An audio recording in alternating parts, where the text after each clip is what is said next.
Yo, what's up guys? It's Noah here, and in today's video, going to be talking through a couple MLB player props I like on Prizepicks for today's slate on Tuesday, June the 18th.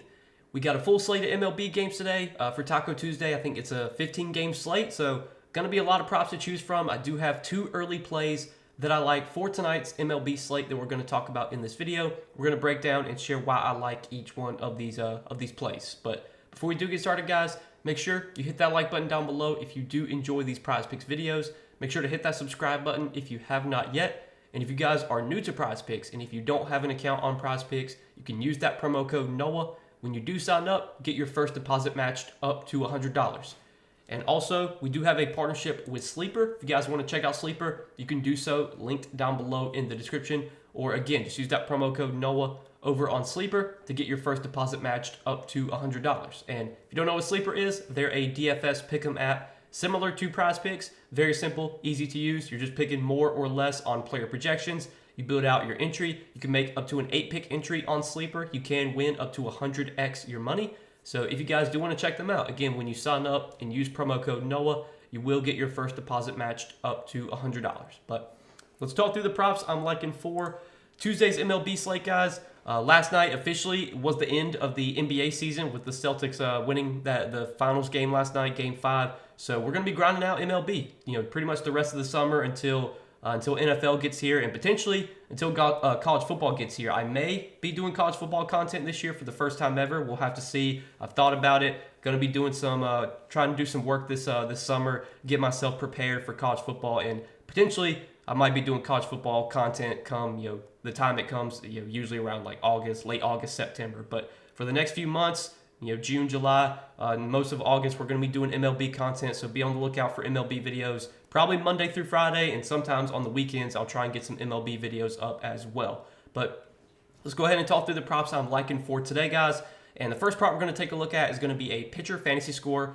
For those of you that don't know, if you don't know how pitcher fantasy score works, I've said this in multiple videos. I'll say it real quickly. Just click scoring chart right here. You can see how pitcher fantasy score is calculated. You can also see how it's calculated for hitters, and then you can see how it's calculated for pitchers. If a pitcher gets a win, it's 6 points. If they get a quality start, it's 4 points. Every earned run they give up, they lose 3 points. Every strikeout they get 3 points. Every out, they get 1 point. So pretty self-explanatory. That's how pitcher fantasy score is calculated. But the pitcher fantasy score prop that I do like for today is Aaron Nola, more than 30 pitcher fantasy score. And let's talk through this prop on Aaron Nola and why I like this one. So Nola is coming off a rough outing in his last start on the road against the Red Sox. Got absolutely destroyed. I mean, in that start, he only pitched 3 2/3 innings, gave up 11 hits, 8 earned runs, gave up a home run. Just was not a good start from Nola. Only had 2 strikeouts, and that can happen. Baseball. There's a lot of variance in baseball. Even the best pitchers can get blown up anytime. Any game. It's going to happen. Every pitcher is going to probably have at least 1 or 2 rough starts every season, and we'll just chalk that up as a rough start for Nola. I think this is a bounce back spot for him, though, at home against the Padres. Now, is this the easiest matchup overall against the Padres? No. The Padres are a good offensive team so far this season against right-handed pitching. They have hit right-handed pitching pretty well. If you look at their stats overall, like their strikeout rate is pretty low. Their WRC plus is high against right-handed pitching. Like in terms of strikeout rate, I mean the Padres only have an 18.5% K rate this season. That is second lowest in the league. And if you look at their offensive numbers, they've hit righties well, 274 average, 335 on base percentage. That's second most in the league. Slugging, they're top 5 in slugging, 420 slugging percentage, which is 5th best in the league. So the Padres are a good offensive team. However, if you do look at their splits on the road lately, they have been a lot worse on the road. So if you look over the last 14 days versus right-handed pitching on the road, the Padres actually have the lowest WRC plus in the league.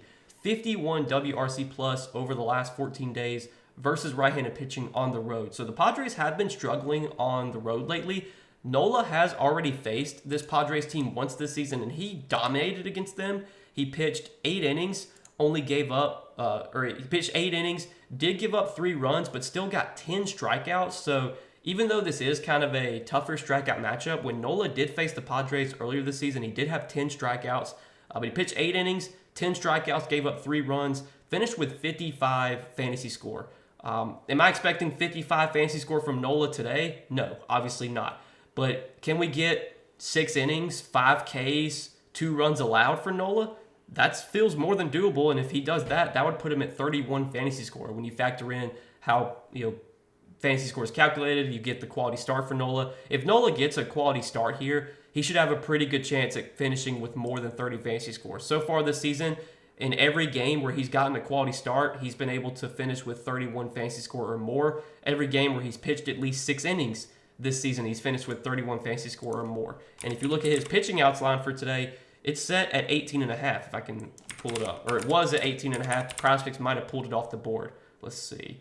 Yeah. Or no, it's still up there. So 18.5 pitching outs. So the books, they're expecting Nola to go 6 innings, if not potentially pitch into the 7th inning for today's start. And if Nola goes 6 innings, if he gives up 3 earned runs or less, he'll finish with a quality start. If he finishes with a quality start, I think he's got a pretty good chance of going over 30 pitcher fantasy score. And then obviously there's a chance Nola could get a win. I'm not expecting a win here for Nola, but the Phillies are favored in this game. They are playing at home, minus 143 money line favorites. I don't think Nola brings a ton of win equity in here, but would it be surprising if he got a win?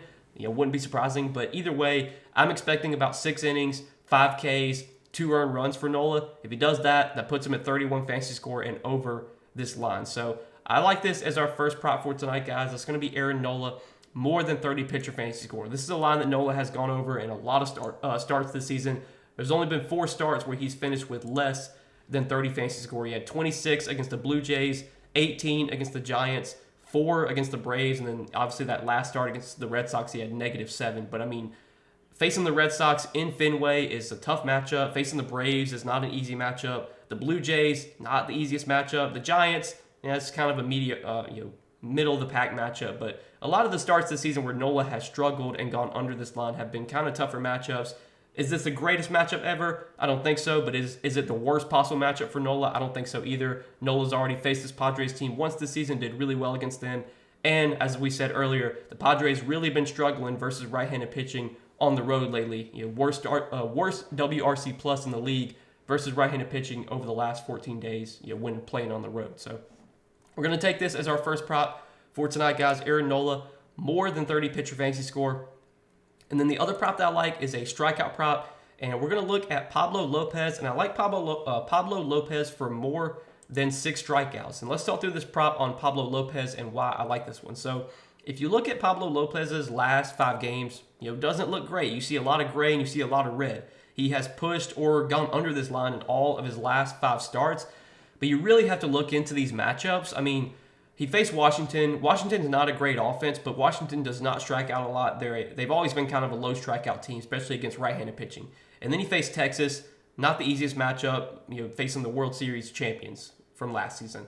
Then he faced the Astros, another team that's a very low strikeout team. He faced the Yankees, another team that's a very low strikeout team. Now, last start against the Rockies, you would have definitely expected Lopez to pitch better than he did. That was also at home, and it wasn't in Coors Field. Now, if it was in Coors Field, I would have thought, maybe different. But pitching at home against a Rockies team that has really struggled on the road this season, you would expect Lopez to pitch better in that start. He only went 5 innings, only got 5 Ks. But this does feel like a spot where we can finally see Pablo Lopez get back to how he's been pitching previously. Lopez has had a little bit of a tough stretch lately, but I'm largely baking that into just due to matchup. I mean, he's just had so many tough matchups lately. If you look at Pablo Lopez's stats, though, this season, he is still getting like a ton of swings and misses. He's still getting a lot of chases on his pitches.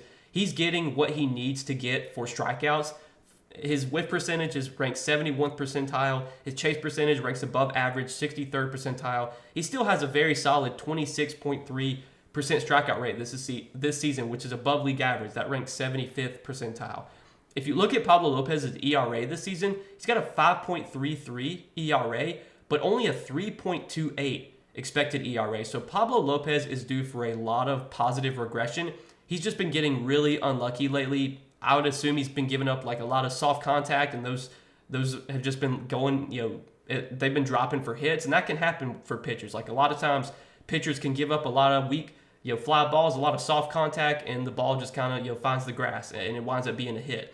But it's not like Pablo Lopez has given up a ton of like hard hits, a ton of hard contact. I mean, his hard hit rate this season is only 37.7%, which is not like super high. So I'm expecting Pablo Lopez to start pitching a lot better moving forward. I mean, this is a pitcher that we've known can pitch really well. I mean, last season, Pablo Lopez had a 29% K rate, had a 3 expected ERA. Like, he was a really good pitcher last season. I think he just had kind of a little bit of a tough stretch lately. A lot of that's been due to matchups. I like this matchup though as a good spot for Pablo Lopez, especially in terms of strikeouts. The Rays have been striking out a lot this season. If you look at their numbers versus right-handed pitching, 9th highest K rate in the league. And if you actually look at their strikeout rate lately, they've been striking out even more as of late. Over the last 30 days, the Rays have the 7th highest strikeout rate in the league versus right-handed pitching. And over the last 14 days, they have the 2nd highest K rate in the league versus right-handed pitching. Like, there are plenty of strikeouts available in this Rays lineup. Really, the only hitters in the Rays lineup that don't strike out much are Yandy Diaz. Yandy Diaz has never been a high strikeout guy. Isaac Paredes doesn't strike out a ton, but Brandon Lau will strike out. Josh Lowe will strike out. Rosarena will strike out. Siri strikes out a lot. Rortvet will strike out. Palacios, Hill K as well. So there are plenty of strikeouts available in this lineup for Pablo Lopez. The Rays have been striking out a ton lately. And Lopez, he's due for a lot of positive regression. He's due to see some better starts moving forward. And I think this is one of those starts where we could see a big bounce back game for Pablo Lopez here. Now, one thing I do want to mention is that there is expected to be some rain in this Rays and Twins game. Kevin Roth from Roto-Grinders, he's expecting there to be a lot of rain around first pitch.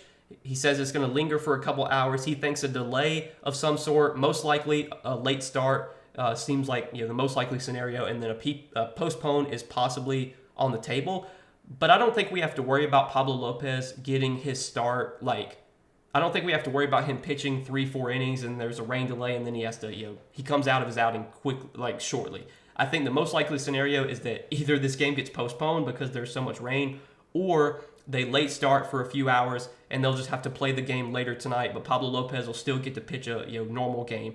I don't think it looks like it's not gonna, we're not gonna have to worry about him potentially having his start cut short because of a rain delay. I think the most likely scenario is either they postpone the game because there's too much rain, or they're just going to let it, it's going to rain for a few hours around first pitch. They're going to wait till the rain passes, and then they're going to start the game later in the night. That's what I think probably happens. That's what Kevin Roth of Roto-Grinders, that's what he thinks happens. I'm not a meteorologist. I don't try and give out weather advice. I follow people that I know do the work for me, like when it comes to weather.